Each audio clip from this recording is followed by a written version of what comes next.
Yeah. Karthik? Yes, ma'am. Ma'am, Durgashi will start. Yeah, both of you can start. Good morning to one and all present here.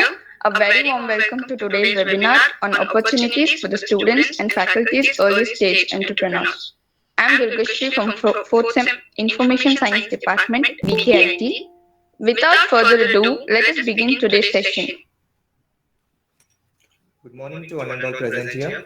I, Karthik Jia, from 6th semester ISC Department VKIT, would like to invite Smith Indira Gopalakrishnan ma'am, Vice Chairman VKIT, to address the gathering. Over to you, ma'am. Thank you. Thank you. Thank you. Thank you. Good morning. Thank you.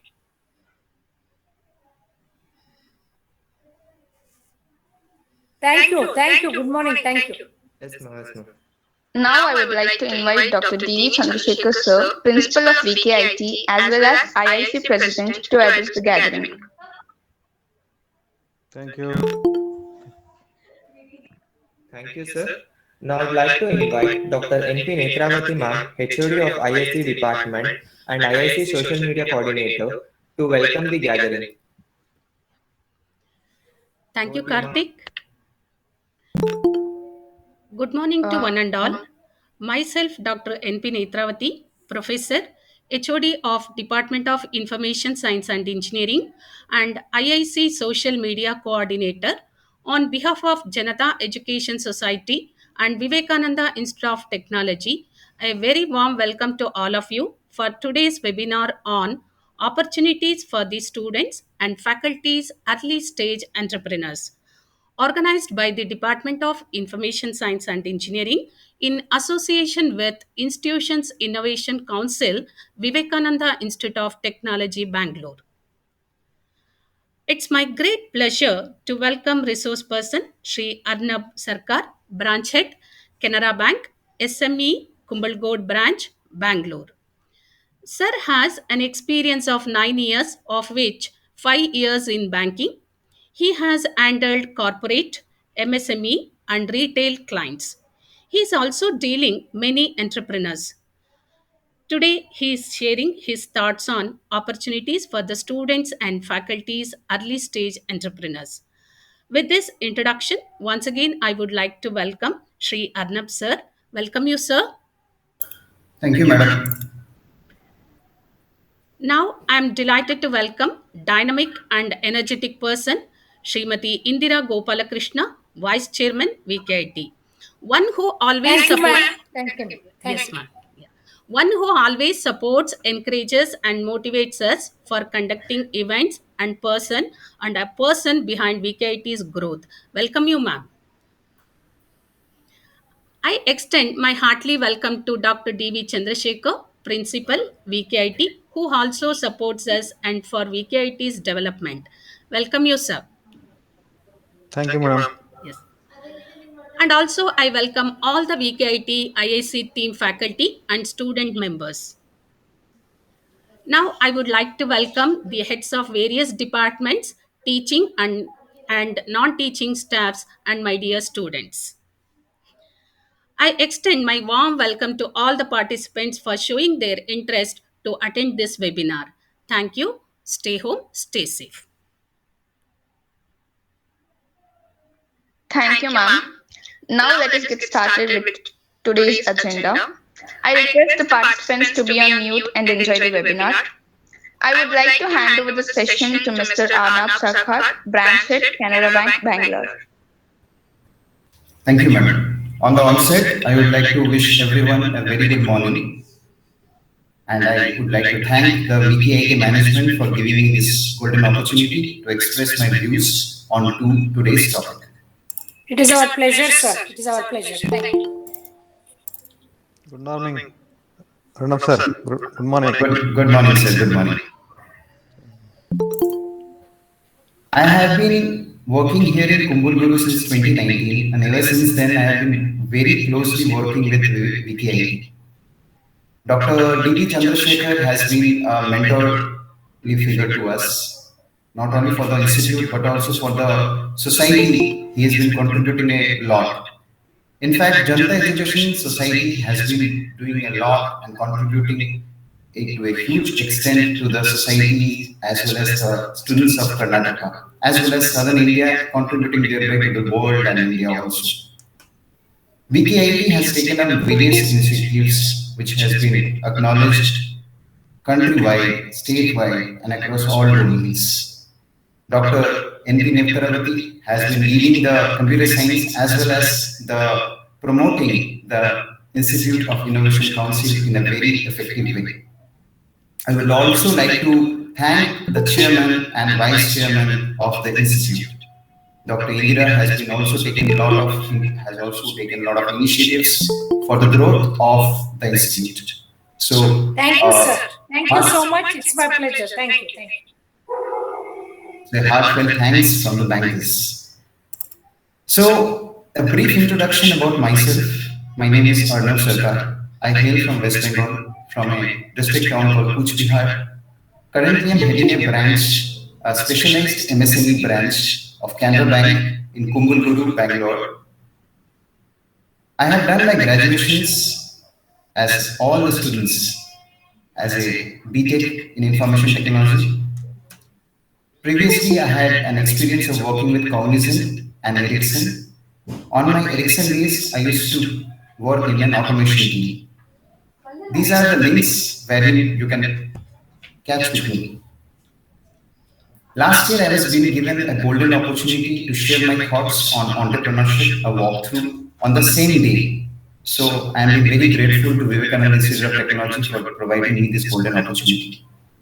Already, I am following the Institute's YouTube channel, wherein I have seen a lot of videos about the recently conducted webinars on entrepreneurship, startups, patents. So I think all the students must be having a very good knowledge about the entrepreneurship. Today, I would like to add a little bit to your knowledge. I would like to share my feelings and my experiences that I had with a lot of entrepreneurs. Daily, I am dealing with only entrepreneurs, heading an SME branch, so I will be privileged by the bank, the opportunity that the bank has given me to head and interact with a lot of entrepreneurs, starting from the startups to experienced entrepreneurs also. Today's webinar's agenda, as you can see on the screen, will be a brief introduction about entrepreneurship. Then I will be trying to tell you about the myths that people have about entrepreneurs. I would also want to discuss about the stages of entrepreneurship, especially focusing on the early stages. I would like to discuss about the contribution that entrepreneurs make to the society. I would also like to emphasize on the barriers that entrepreneurs face on their business. I would also like to discuss about the financial assistance that are available in India as well as for all entrepreneurs globally. And then we will go for a Q&A session. Before I start my webinar, I would like to request all the participants to kindly note down your queries so that we can have a good interactive session during the questionnaire. Entrepreneurship. Now, the word entrepreneurship originated in 13th century from a French word or entrepreneur. It means to update. There are lots of definitions of entrepreneurships, and there are lots of definitions of an entrepreneur. The best definition that I see is an entrepreneur is an individual who creates a new business, bearing most of the risk and enjoying most of the rewards. The gentleman whom you are seeing on screen doesn't need an introduction, Mr. Steve Jobs. He said that I am convinced that about half of what separates successful entrepreneurs from the non-successful ones is pure perseverance. So what are required to be an entrepreneur? You need to have a right attitude. You need to be creative. You need to be an innovator. You need to maintain a good relationship with everyone. And you need to be a team player also in the organization. Entrepreneurship is not a rocket science.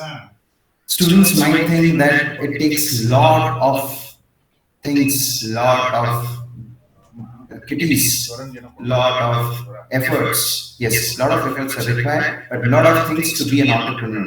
But no, this is not right. and entrepreneurship can be done from ground zero also.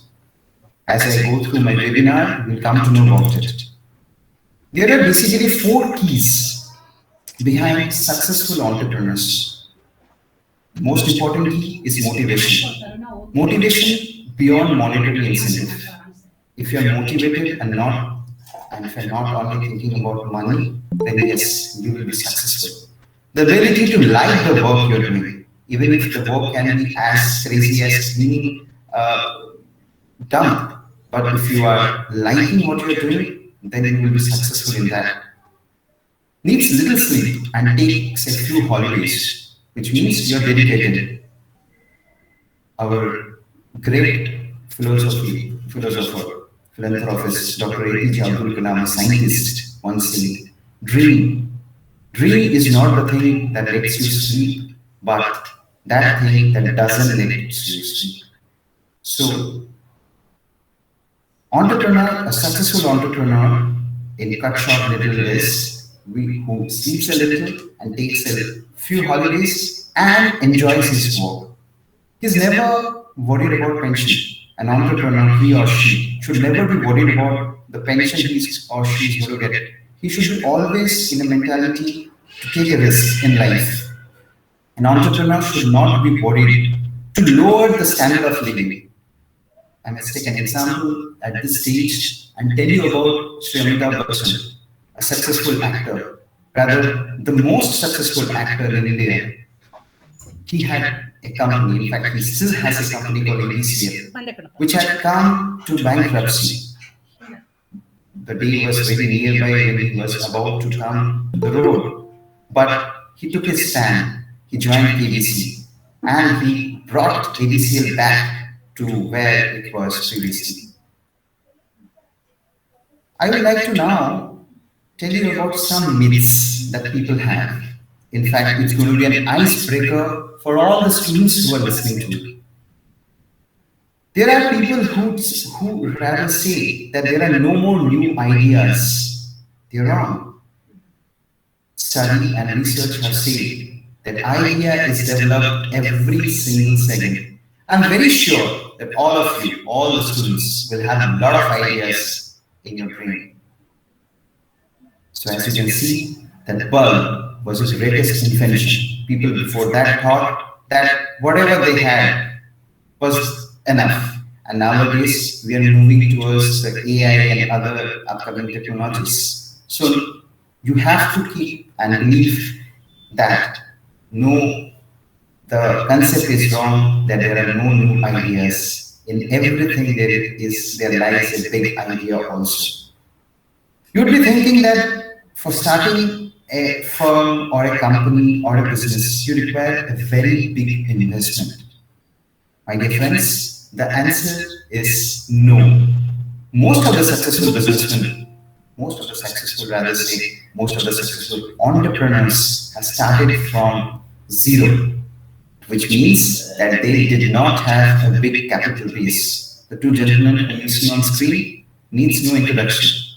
Sri Dhirubhai Ambani and Mr. Gautam Adani. So Mr. Gautam Adani as well as Mr. Dhirubhai Ambani started from zero, and today they are amongst the top 10 richest men in Asia. Mr. Dhirubhai Ambani is no more, so his sons are carrying out the legacy and carrying out and expanding their empire. Now, one more thing that relates to point number 1, that it's very dangerous if you share your idea. So you might have this particular fear in your mind that if I share my idea with my friend, he'll steal it or he'll implement it somewhere else. Friends, I would like to say it is again proved wrong. Ideas grow when you share. When you share your ideas with your friends, family, teachers, mentors, you never know what new will come up in that particular idea, and you never know what good add-ons they will add to that particular idea. We should always be open to feedback. This is one of the most important myths that people hate. Entrepreneurs, once they start the business, they do not take proper feedback and they continue doing the businesses. Without taking proper feedback, continuing is walking like a blind on a street. You shouldn't do that because without feedback, you cannot grow. On this outset, I would like to give an example of the great MDH Masala. MDH Masala started off at house.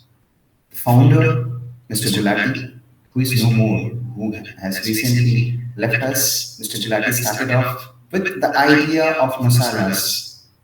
And what he did was, he gave samples and distributed it all around the colony and then received feedbacks from the housewives. And then he implemented it.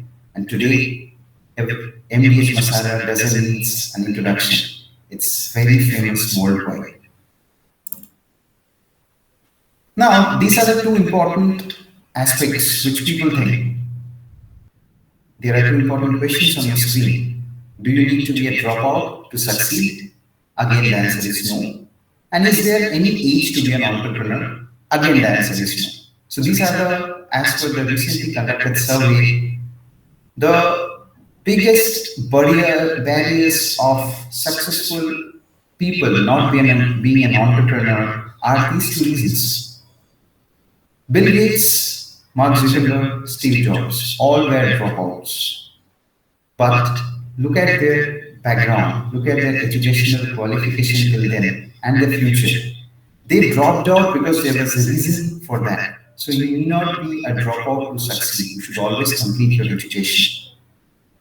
The two gentlemen on beneath your screen represents and displays the result that there is no age for an entrepreneur to start. The gentleman on the extreme right below, Colonel Sanders, founder of KFC Chicken, which every one of us non-vegetarians enjoy, started off his business at the age of 62. And when did he start? When there was a pandemic going on. There was a mental pandemic going on in the US when he started off his business. So there is no age. Mr. Ritesh Agarwal, the founder of Oyo Homes, started off his business at the age of 21. And he continued it, and today we all know where Oyo Homes is. So there is no age to be an entrepreneur. I hope with this, the myths of entrepreneurship has been eradicated and wiped out from your head. Now let me come into detail about the various stages in entrepreneurship.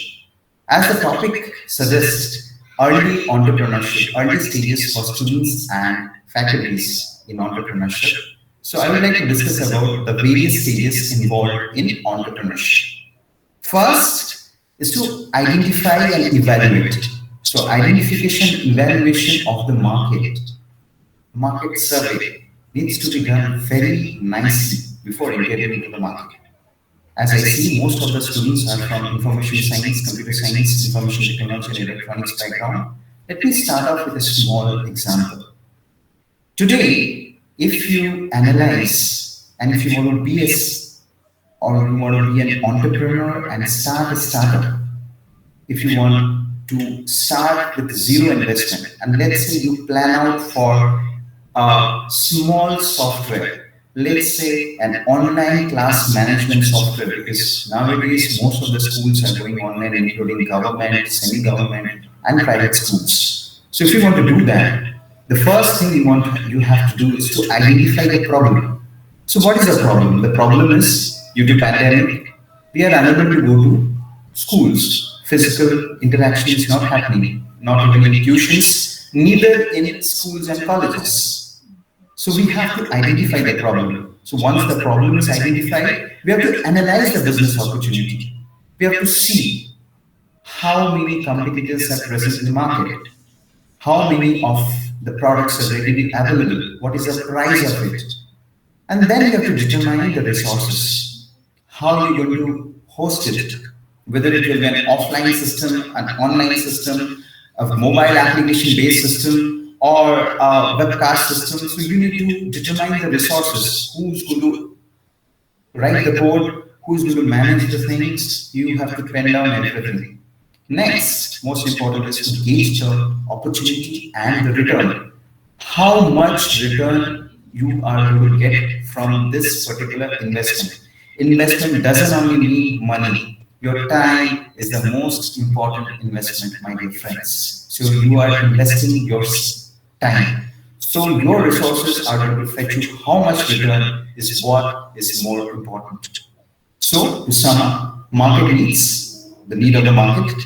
So no physical interaction. That's why we need to develop a software for online classes. Reason, as it's the same thing, that you can be an entrepreneur, grow your business. Science, you can calculate the number of schools. For a small example, in Bangalore itself, let's say if you take into account government schools, there are more than 500 government schools. And private, if you compare, there are more than 2,500 registered private schools. So yes, there is an opportunity. Next, you need to gauge the location, whether you need to sell the product locally or internationally in an international market. And then the most important factor is the patents and the rights that you need to develop this particular idea and implement it on a prototype. As far as patents and rights are concerned, I hope in the previous lecture it has been very much taken care of, so I will not go into detail. The next stage is business plan. So you have to chalk out a plan. Planning requires a process, and the most important part of planning is predicting the future. So now, let's take the same example which we were continuing. Once you develop an online school platform, this particular platform can also be used in multiple things. Let's say small meetings. It can also help in a lot of other messages, because down the lane, maybe a lot of costs of organizations will be reduced by online studies and online passing of the message. So you need to predict the future. As we read already Laplace formula, so you need to be always on the toe with the prediction of infinity. Let me give a small experience in this sector. Being in the banking sector, we not only fund a company or an individual seeing his current status, we also fund for the future. So projections and future is what it counts the most. So to jot down a startup venture, you have to have your finance, you have to start your production, operation, you have to build up an organization, market your product. For marketing, you need to research, analyze, experiment, and develop a better business plan. So business plan is one of the most important stages in your entrepreneurship. The third stage is resources. So you need to have an idea and inculcate it. For having a good idea, you need knowledge. You need to study, you need to do market research. You need to plan according to the region. For example, the online study mode. How about having a lot of languages implemented onto it? How about it having an automated system or an AI system which can translate it, which can translate the language. Let's say if I want to hear a teacher speaking on my mother language, then how can I do that?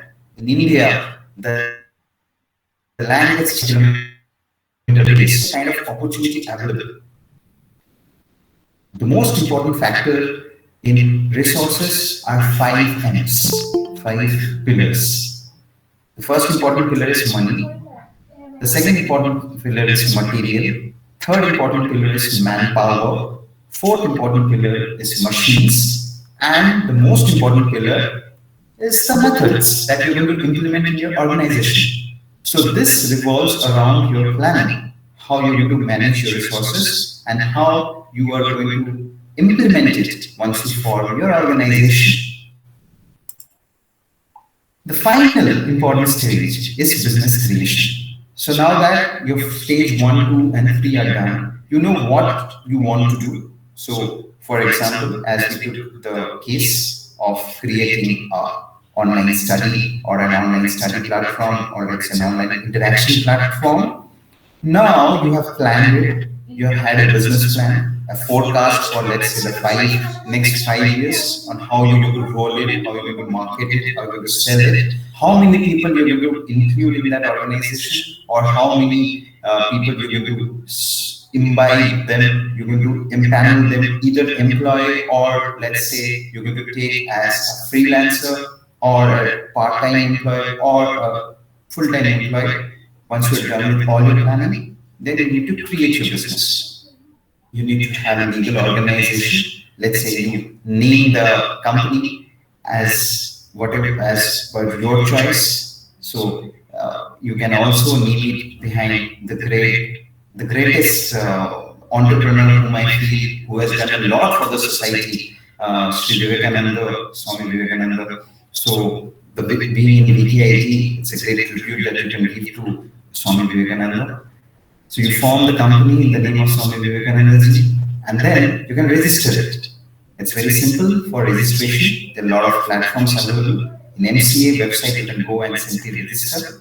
If you are creating a company in your name, it will be a proprietor firm, or a single entity or a single person is creating a company, it will be a proprietor. If two friends or more than two friends are joining together till 100, it will be a partner. And then if it extends, if you want to form a limited liability partnership, there is an opportunity. You can form a limited liability partnership. Or else if you want to form a private limited, you can form a private limited right in front. Then you need to know the rights, duties and liabilities. You need to register yourself, you need to create a PAN card of the organization. Of course, if it's a proprietor firm, let's say a firm having only one person, the sole decision maker, you need not have that. Then comes the important factor of tax registrations. You need to register in India under GST. And then other licenses for software, specified license for food and commercial goods, FMCG, you need the food license, the trade license for drugs, say the pharmaceutical industry, you need the drug license. So there are lots of licenses as per the industries, and that your organization is formed. And then you can market it and grow. At this juncture, I would like to give you a small example. It's a real life story of the gentleman whom you're seeing on screen, Mr. Elon Musk, born in South Africa to a parent combination of his father was a South African, mother Canadian. He had a lot of dreams, but his childhood was miserable due to a lot of factors. As we know, South Africa got its independence in early 90s, and this gentleman was young when South Africa was fighting for its independence. But this gentleman had a big dream. At the age of 17, he went to Canada and started his graduations. He wanted to go to US because he knew that on late 90s, US is the only place where you can grow and create your company and grow at a better pace than any part of the world, because it was already a developed nation by then. He went there. He went to US, Pennsylvania to study, and then he got an opportunity to form a company, Zip2, along with his brother. He formed it. Within a few days, the company was taken over. He didn't leave up. He sold it to come back, and then he went and formed one more company called .com, which later on formed PayPal. It was been sold. He didn't stop. He formed a company called SpaceX at 2002. We only government organizations such as ISRO or NASA can help us, or astronauts can only visit space. But this gentleman proved it wrong. For people like you and me, he provided the opportunity that if you can provide, or if you have the money, you can go to space and enjoy your life. Over there also you can see the space and have an experience and come back. Then he didn't stop. Let me tell you today where he is. He is the CEO of Tesla. And as you know, Tesla is doing a wonderful job in cars, electric cars. So the example rightly suggests that entrepreneur can be diversified. He need not be concentrated on one particular field. Tomorrow, you need not be only producing, or let's say only having a company which sells a software. It can also come to a lot of things. Azim Premji, an Indian entrepreneur, is also an example of it. He has multiple products all across, from softwares, bulb to FMCG also. Now, for entrepreneurship, one of the most important factors is business incubation. Business incubation refers to who supports the startup, new companies. These people do a high-level research before supporting or funding any startup. I am sure that you will be knowing on this particular topic in a better way because you already had a lecture on this. But I would like to give a gist about business incubation. There are a lot of incubation centers. So types of business incubations are corporates, private investors, local eco-development, and academic. You also have an incubation center on your college, which is a great thing that VKIT has taken an initiative. The organization structure usually partnership or collaboration between one or more pre-business organization, which can be an economic development organization, a government entity, local college, for-profit ventures, trade associations. The services usually offered by them are basic operations and financial management, marketing and your PR assistance. Softening account books brings credibility to the company, and it also helps the companies with the presentation also. Now, there are two important terms in entrepreneurship. One term is called incubators, another one are known as accelerators. Generally, incubators are long-term assistance providers to entrepreneurs. So incubators will be providing a long-term assistance to you, whereas accelerators are like the rockets, which will be there with you for a shorter span. Because during a takeoff, the rockets, the engine on the end of the rocket help you just to cross the atmosphere. So it's like that. So companies can grow at their own pace if they are under an incubator, whereas in accelerator, you will be pressured by the accelerator to grow. So both of them are very profitable, very much adapted to you, and they are very helpful to you for your entrepreneurship, if you're an entrepreneur, for your organization to grow, and both help you in a lot of way. I'd like to share over here that most of the organizations in India currently are promoting incubation. Canara Bank has formed incubation cell along with the IIM Bangalore and other top-rated institutes also. We have an organization which is jointly formed between the Ministry of HRD, Government of India, as well as Canara Bank, known as HIFA, wherein we promote the incubation. Yes, you need to have a prototype, you need to have a business idea and a prototype, and after that, we are going to support you for your growth. Now, I would like to discuss about the contribution that entrepreneurs have done to the society. There are a lot of contributions that we did. First contribution is we have always got better products with the help of the entrepreneurs. The quality of the products have always evolved with the competition. Otherwise, it would have been a monopoly, and the quality of the products wouldn't have been made done. The main reason is research. As I told you on the stage 2 of entrepreneurship, the stage 2 is research. So the main reason behind the growth and the betterment of the products is research and market survey. So a lot of research and a lot of market survey have been done. That's the reason that the quality of the products have developed. The second most important reason, the contribution, let's say, is employment. Do you know the employment rate across the world have increased by 1.5% in the last 1.5 years only. People say due to Corona pandemic, a lot of people have lost their job. Whereas the World Trade Organization study says that the global unemployment rate has reduced from 5.95% in 2020 to 5.65% in 2021. So a lot of employments have been given by the entrepreneurs. If I talk about the MSME sector in India, you would be very happy to note that 65% of the employments in India are provided by the MSME sector. The small, medium, micro enterprises. They are providing 65% employment. The third most important contribution is the community development. When you start a business, you expand, and lots of community joins you. Therein, helping in the community development across the region, not only in your geographical part, but also across the world.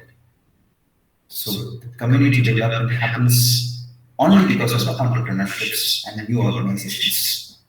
The fourth important pillar is national income. Yes, when you're earning, you're paying tax, as well as you're also employing and engaging a lot of people. You're utilizing the resources. Thereby, you are giving to your nation, and your national income and national integrity is affected. Your national income is increased if you are promoting entrepreneurship. If you look at the history, 1945s, 1940s, 1950s, and 1960s, Germany, Italy have contributed a lot, have spent a lot for encouraging entrepreneurs. The result, they became a very developed nation very soon because of this particular step by their government. India also have tried a lot and is also trying. Government of India has introduced a lot of schemes which I will be discussing with you on the later part of my presentation. And subsequently, the national income of India has also been increasing on the days to come, and is been increasing also. The fourth part is integrity. Integrity, the entrepreneurs have played a very important role, a very vital role on the integrity of the nation. And the last pillar, personal growth. When you become an entrepreneur, you grow. Your personality changes. Your entire perception, outlook changes. And you always think positive. You always think towards the betterment of your organization, of others, of your family, thereby helping in your personal growth also. Now, I would also like to discuss about the qualities which should be there on an entrepreneur. These 10 points, if it's present in an entrepreneur, as per the survey, 98.99% having these qualities are successful entrepreneurs. And I would suggest that out of this 10 qualities, if you have 5, if you pursue 5 qualities, you should not wait for more time to become an entrepreneur, and rather than that, you should start becoming an entrepreneur right now itself. So the first important quality is communication. The best example for this is politicians. People might hate politicians a lot. We might speak bad about the politicians also. But end of the day, they win elections, which are not an easy thing to do. Elections is a place where you and me, all of us cast our votes and make them win or lose. But they are winning. Why they are winning? Because they have a great communication skills. If you look at leaders like Abraham Lincoln, Sri Narendra Modi, all of them are great communicator, great speaker. So you need to have a very good communication skills, both speaking and writing in both the ways. You need to be the best negotiator.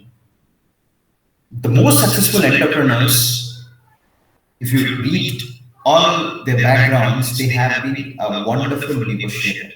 They will never close a deal without a very tough negotiation. So you need to be a very good negotiator in order to be a good entrepreneur. Do not leave any pages unturned before closing a deal.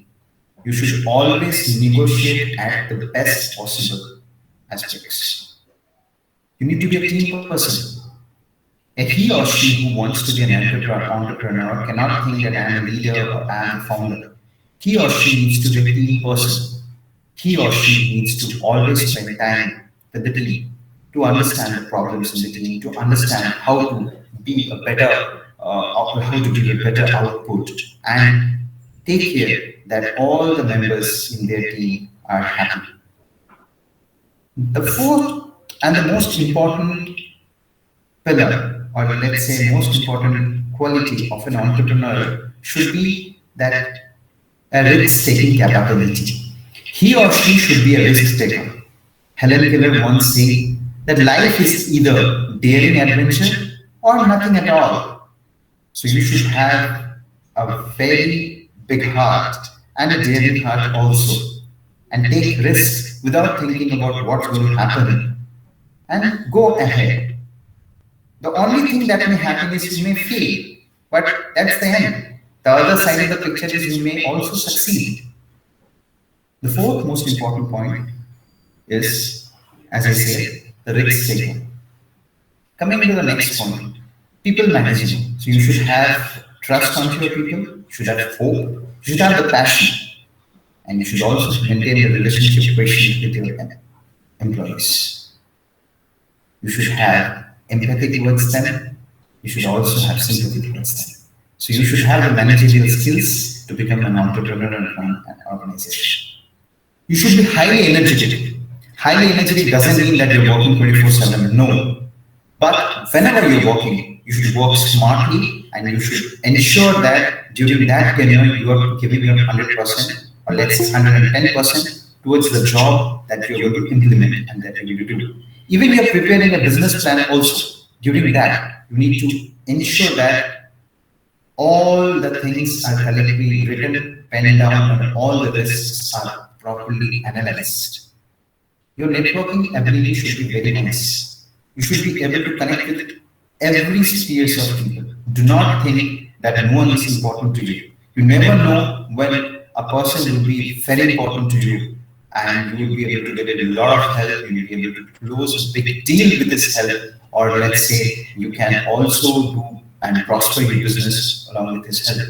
So you should have a big networking ability. Never ever restrict yourself anywhere. In college also, do not restrict yourself to only your department. Please go and see what's going on in the other departments, not only onto departments that are interconnected like EC, computer science, information science. Speak to people in mechanical, electrical, and see what's going on there, because you never know, your software might be required there, or they might require something which would be helpful in jointly collaborating and developing something which is very useful and in future can cater a lot of things to you.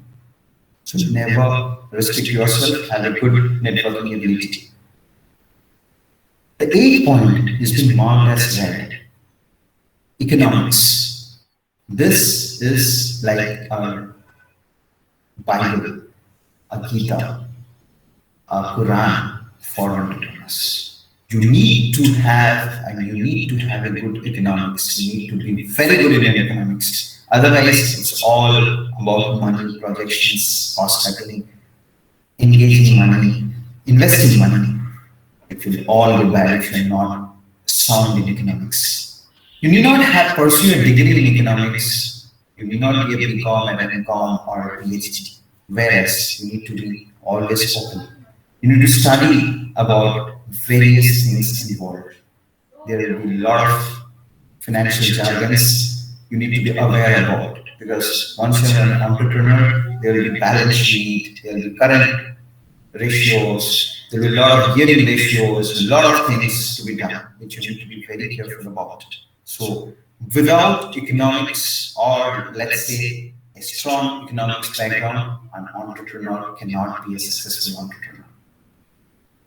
The 9th point is uplifting people. You should always uplift people in your society. You should always uplift people in your organization. You should always recognize your subordinates. You should always ensure that all of them are very happy, and your organization is one of the most recognized organizations where people are very happy to work, and you should uplift them. And the third person, and the last but not the least point, is you need to be a real person. You have to have complete clarity about what you are doing, a complete transparency about what you will do. Because you cannot prosper with a fake idea. You cannot be a copycat and prosper. Yes, being inspired from an idea is always acknowledged, whereas copycat is very dangerous. So we need to be very real. You can succeed for a shorter period, whereas you cannot succeed for a longer period. So these are the 10 qualities which I feel should be there with an entrepreneur. And as per the survey conducted by a lot of organizations, these are highlighted as one of the most important points, important qualities of an entrepreneur. So to sum up the qualities, if you take all the words of entrepreneur and correspondingly you can see the qualities. So an entrepreneur should be an effective communicator. His or her communication skills should be very good. He or she should be a very good negotiator. He should be a team person. He should be a risk-taking person. He should have an emotional quotient. He should be people's person. So it's going to be like this, that your organization people should be very easily accessible to you, and you should be behind them in their sad and good times. You should be very energetic, as I told you, you should be very highly energetic. You should possess a very good networking skills. You should have very good economics. You should be very good in economics. It means that you should inculcate the knowledge of economics. Without having a degree also, you should inculcate the knowledge of economics. You should uplift and unambiguous. Your uplifting skills should be within you, uplifting people, and unambiguous skills should be also there with you. Most important is you should be a real person. You should not possess any fake skills in you. You should be a real gentleman. At this juncture, I would like to take this opportunity to share a thought by Swami Vivekananda ji. Since my childhood, my father has always taught me about Swami Vivekananda ji, and Vivekananda ji has been an inspiration to most of the youths in our country. And I'm sure with the college having his name, all the students have his energy and his soul. Their souls have been boosted by Swami Vivekananda. He says, take risk in your life. If you win, you can lead.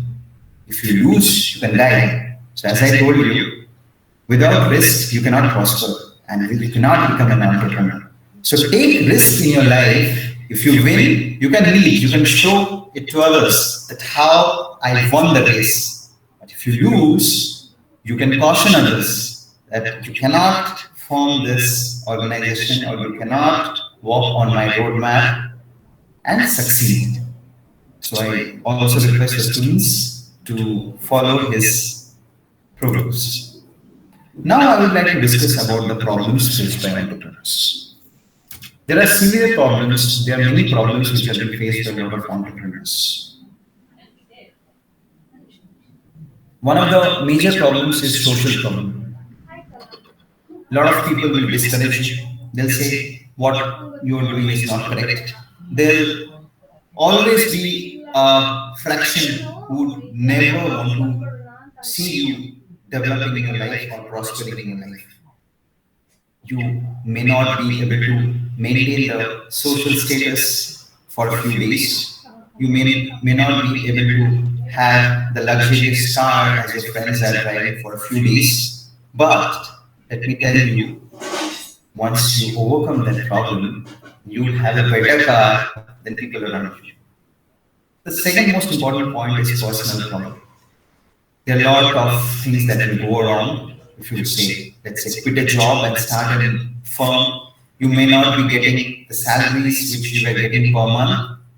So there lies a problem. Your family look on to you. If you were the sole person who was generating income in your family, they will look on to you. They will question you, but you need to tackle them. And people who have tackled have really succeeded and become successful business persons. Third and most important problem is your financial problem. You will be investing your money, your savings, everything behind your firm. But returns will not start coming from day one. It will take a lot of time for getting the returns. So in that case, you'd get a lot of personal problems and financial crunch also. The fourth important problem that you will face is environmental problem. Maybe your organization is not suited for a particular geographical location. There, the environment didn't suit you, and people didn't adapt your services or let's say your product, and you face a problem. There, you need to talk to your organization, you need to talk to your team, and resolve the issues. The fifth and one of the unwanted problems is a political problem. Bureaucrats are all fixed, let's say permanent, whereas politicians are not. So policies keep on changing. So this is one of the problems that has been faced by a lot of entrepreneurs. The problems that I have highlighted are all from the survey that was recently conducted across industrial area in Bangalore and being displayed to you. But cut short, all these problems are manageable. Now let us come to the most important part about the finance. How do you start your business if you do not have money, just have an idea?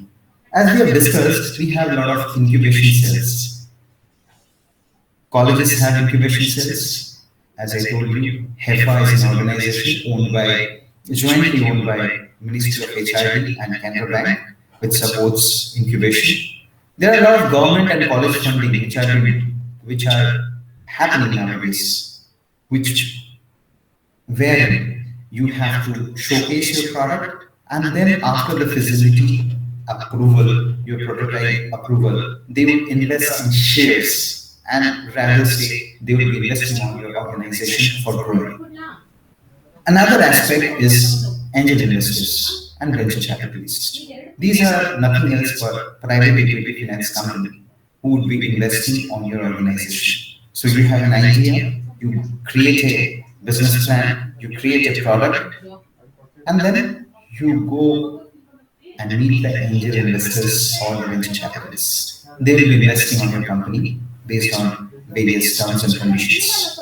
So the example with which we started, online study or a communication platform. So you have an idea, you draw a business plan, how you're going to do it, how many people will be involved, where you want to host it, whether it will be cloud database, how many interactive platforms you'll be having, whether you'll be using AI, how you're better than others. If you try and do that, form a prototype, go to any angel investors and let them know about the projections, about how much funds is required. Let's say you project your organization to grow at a rate of 130% per year. So let's say now you do not have any clients, you need to spend on marketing, so you need X amount. And then post-marketing, you need servers to host and take the database backups and host applications. For that, you need Y amount. And let's say for the first year, you want to give a free subscription to all the government schools for uplifting the society. For that, you need a Z amount. So X plus Y plus Z is equal to, let's say, A. So you're going to propose a figure A in front of angel investors or venture capitalists, and they're going to fund on that aspect based on the projections. The third and the most easy way to get finance is from the bank and the financial institutions. So there are a lot of schemes, for startups, there are a lot of schemes for existing entrepreneurs also under Mudra, Stand Up India, and individual banks have got their individual schemes for the benefits also, which I'm going to discuss on the next part of the presentation. Over here, I would like to say that we all are very lucky that we are in Bangalore, the silicon capital of India, the silicon city of India. A recent survey has displayed the fact that 65% of the startups, or let's say 65% of entrepreneurs start their business in Bangalore. So we are very lucky. Maybe the soil of Bangalore supports the entrepreneurs, and maybe people over here have the gel to be entrepreneurs also. So Elon Musk had moved from Pretoria, South Africa to US to be an entrepreneur. Every one of you are here in Bangalore. I'm very sure the next time I have a webinar, at least some of us over here will be entrepreneurs, and I will be very happy to know about it. Now coming into the bank finance. So as I've told, there are a lot of schemes. Government of India has started Mudra. There are 3 divisions to it. The first scheme is of loan till 50,000, which is known as Shishu. The second is from 50,000, more than 50,000, 5 lakh, known as Kishore. And the third one is known as Sarvan, that is more than 5 lakh to 10 lakh. This is free of, this is a very easily available loan. You do not require any collateral backup or any deposit to get this loan. By collateral, I mean to say you do not pledge your gold, your home, or any other assets to get this loan. If you have a good plan and your viability report is acceptable to the bank, depending on their sanctioning terms and conditions, then you are eligible for this particular loan. It's been introduced since last 7 years and it's been doing quite well encouraging startups in India. The next wonderful product that Government of India has introduced is Stand Up India. This is focusing on the women entrepreneurs. So if any organization is having 51% or more stakes held by women, then they are eligible for this particular loan. Under this segment, SC entrepreneurs are also eligible, both male and female. So this Stand Up India provides you not only a loan, but subsidy also. You get a 15% subsidy on the term loan, that is the loan taken for creating an asset, let's say building up a factory, procuring machines, procuring computers. For all those, you take a term loan. For that, they will get 15% subsidy. Also for your capital expenses, or let's say day-to-day expenses, which we call as working capital in the bank, in that also you get a 15% subsidy with a very nominal rate of interest.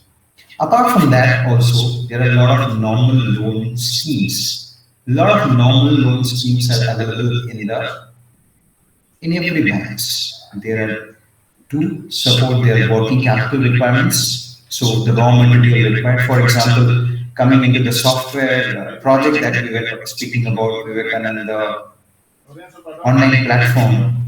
So you need to have a lot of software, you need to have license, you need to procure database, you need to have a very good server. For that, we need money.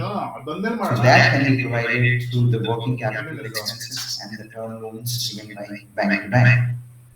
As you can see on the bottom of the slides, there are a few schemes promoted by Government of India. The Pradhan Mantri Employee Generation Program for greenfield industries. By greenfield, I mean to say people who are starting a company. So all entrepreneurs who are starting a new company for a new line of business will be classified as a greenfield industries. So for greenfields, you have the PEGP, wherein you are eligible for 35% subsidy. And let me tell you, the amount of subsidy that is available across India is dominated industries in Karnataka. So you can assume the number of industries, the number of entrepreneurs in Karnataka. The next scheme is the Mudra Yojana, which we have already discussed. Loans till 10 lakhs without any collateral or any surety or guarantee. The third is Stand Up India. As we have discussed, it is for women entrepreneurs and SC categories, wherein 100% or more than 51% stakes are being held by a woman entrepreneur. For availing this, you need to log into standupmitra.in, a website by Government of India, of course, where all the scheme guidelines and nourishing guidelines are all given over there. And then you have startups and early startup units funding by most of the banks and other financial units. Other financial institutions are also providing funds for the startups and early startup units also at a very nominal price. So I end my presentation over here. I would like to invite questions at this juncture.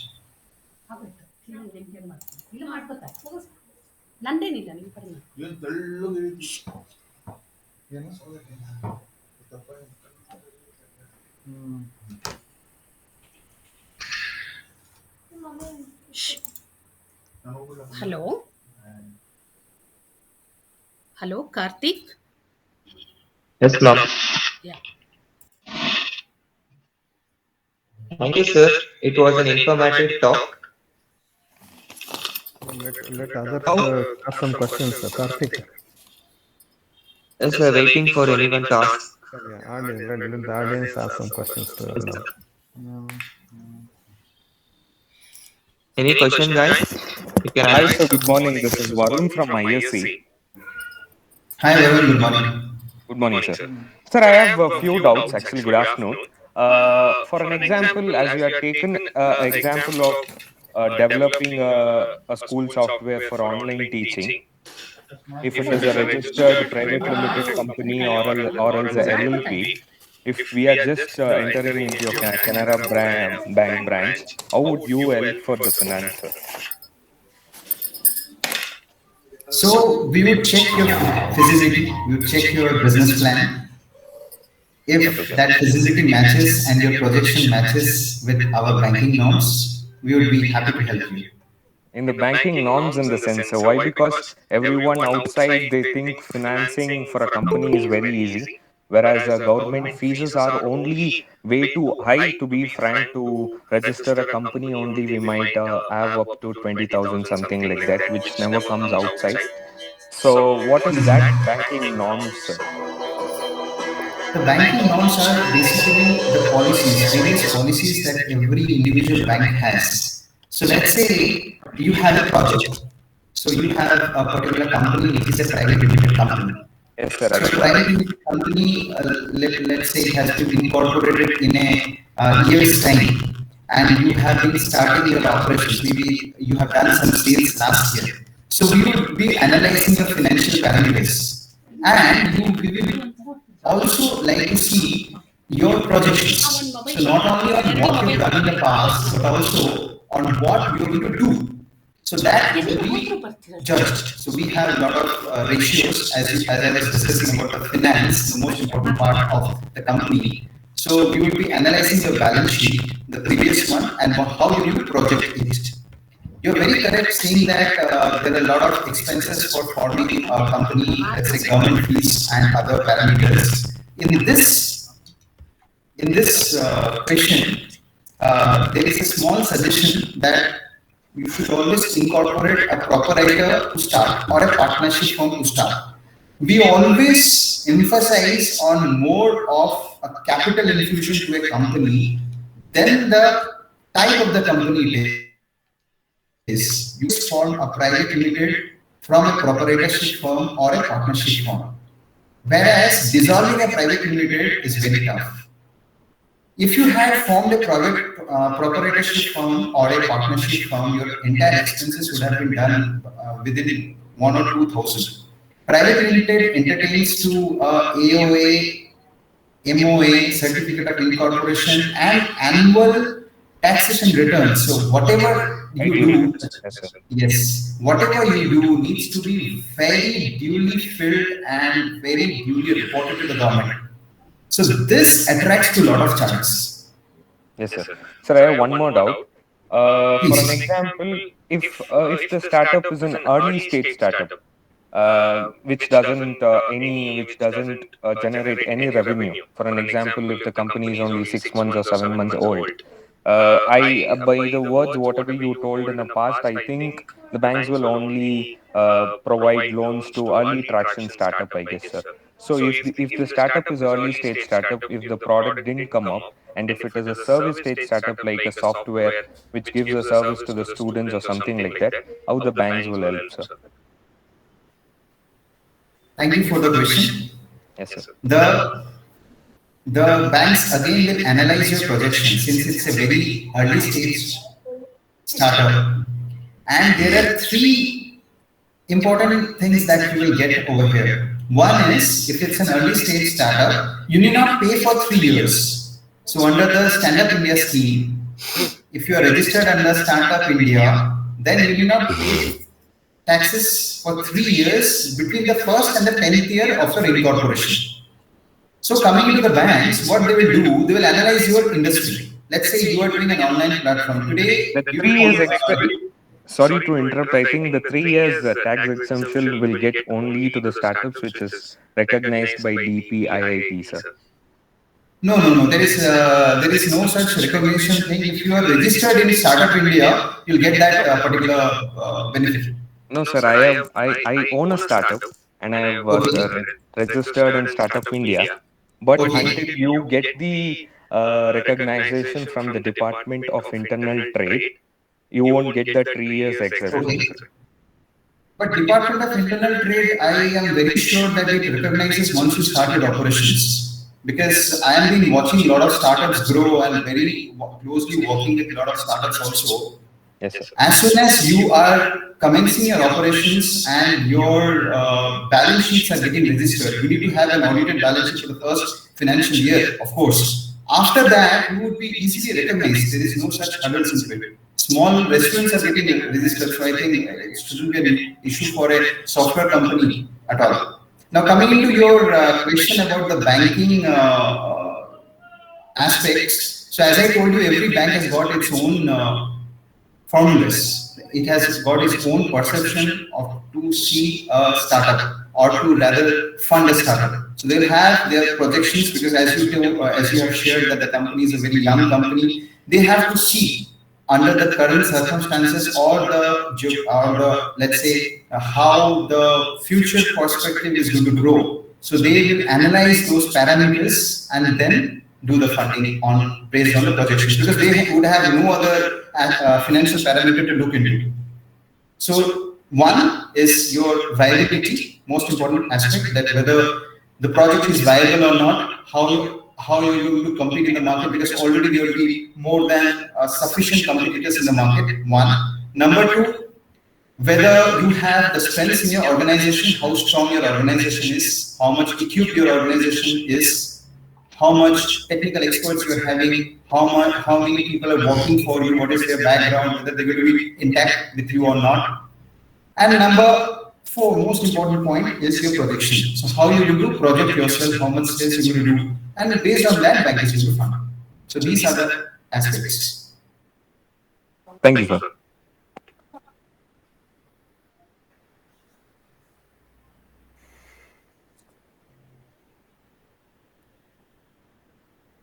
Anybody can ask the questions. Students and other faculty members.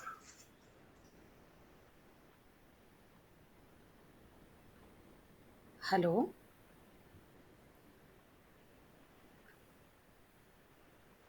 I think all are clear with your whatever you have explained in the presentation, sir. Everybody is cleared, I think. Nobody is having doubts. Yeah. Thank you, madam. Yeah.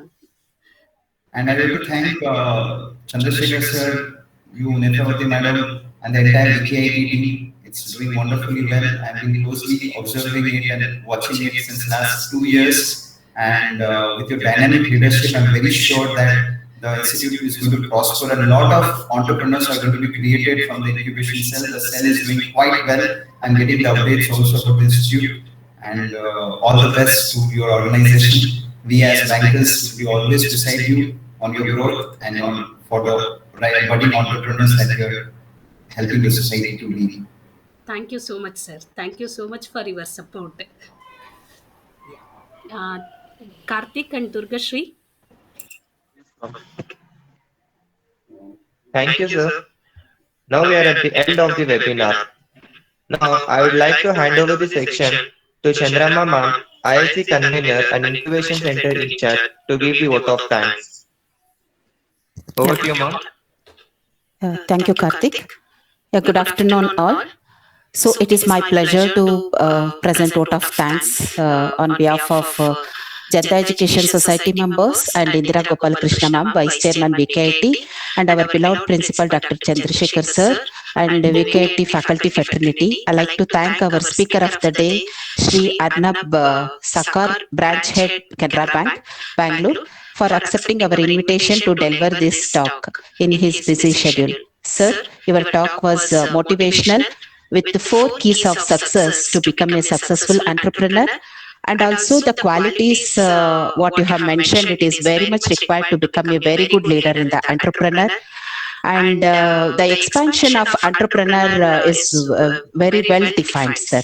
And also with the challenges what we need to face when you become an entrepreneur, and also finally we need, for every startup we need the financial support. So that is we have come to know what are the schemes available. Thank you for your sharing. Thank you very much, sir, for sharing your valuable knowledge with us. I think it will definitely motivate us to start the startups, sir. Thank you very much. Thank you, madam. Thank you, sir. Yeah, on behalf of VKIT fraternity, I take this opportunity to thank the Janata Education Society management members for the support and encouragement in conducting this webinar. Thank you all, and also my sincere thanks to Mrs. Indira Gopalakrishna ma'am, Vice Chairman VKIT, for conducting this webinar. Thank you very much, ma'am. And thank you so much, Chandrama ma'am. Thank you so much. It was a great talk by Mr. Arnab. I think every child should have a startup now with his help from the finance. Okay. Thank you, sir. Thank you so much. Thank you, madam. Thank you. Thank you. So I'd like to thank our beloved principal, Dr. D.V. Chandrasekhar sir, for the support and encouragement in conducting a webinar series in VKIT. Thank you very much, sir. Thank you, madam. Thank you, sir. And also I thank all the VKIT IIC committee members for the continuous support in arranging and organizing the series of webinars in VKIT. Thank you all the committee members. Thank you. Without your efforts, this series was not coming up. Thank you all. And also I thank all the HODs and staff members of VKIT for supporting in conduction of the webinars. And finally, I thank all the participants for your participations and also patience listening for the success of this webinar. Thank you one and all. Thank you all. Stay in home, stay healthy and happily. Thank you all. Thank you, Arnab sir. Thank you, sir. Thank you. Thank you, sir. Thank you very Thank you. much. Thank you, madam. Thank you, sir. Bye. Thank you all.